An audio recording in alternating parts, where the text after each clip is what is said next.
दोस्तों आप लोग देख रहे हैं राइजिंग भोजपुरी और राइजिंग भोजपुरी में आप लोगों का बहुत बहुत स्वागत है। दोस्तों जैसे कि आप लोगों को पता है कि कल खेसारी लाल यादव का दिल्ली में कुछ गानों का वीडियो का शूटिंग चल रहा था। खेसारी लाल यादव शूटिंग के सेट से लाइव भी आए हुए थे, आप लोगों ने लाइव वीडियो देखा होगा। दोस्तों कल रात का शूटिंग के सेट से शूटिंग का कुछ तस्वीर सामने निकल कर आया हुआ है, जो कि देख सकते हैं आप लोग अपने मोबाइल के स्क्रीन पर। क्या जबरदस्त तरीके से एकदम शूटिंग हुआ है खेसारी लाल यादव के गाने का।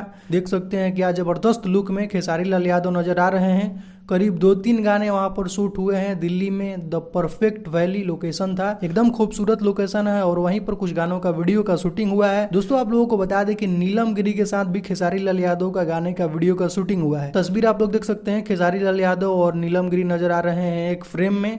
तो पहली बार खेसारी लाल यादव के साथ नीलम गिरी नजर आने वाली हैं खेसारी लाल यादव के किसी गाने में। आप लोगों का काफी डिमांड था कि खेसारी लाल यादव का नीलम गिरी के साथ गाना आना चाहिए, तो लीजिए गाना शूट हो चुका है। बाकी एक गाना रानी एक्ट्रेस के साथ शूट हुआ है, आप लोग देख सकते हैं तस्वीर। तो यही कुछ तस्वीरें हैं जो कि कल शूटिंग से निकल कर आई हुई हैं। कल दिन में भी शूटिंग हुआ था, कल रात में भी शूटिंग हुआ था। और एक चीज सस्पेंस है जिसके लिए मैं एक प्रॉपर वीडियो बनाऊंगा, तो उसके लिए आप लोग एकदम तैयार रहिएगा। तो यही कुछ शूटिंग का तस्वीर सामने निकल कर आया हुआ है कल के शूटिंग के सेट से। बाकी जो ये गाने शूट हुए हैं बहुत ही जल्द आप लोगों को देखने को मिलने वाले हैं। तो कुछ यही अपडेट है दोस्तों। बाकी आप लोगों को शूटिंग का तस्वीर कैसा लगा आप लोग कमेंट सेक्शन में जरूर बताइएगा। तो मिलते हैं नेक्स्ट वीडियो में।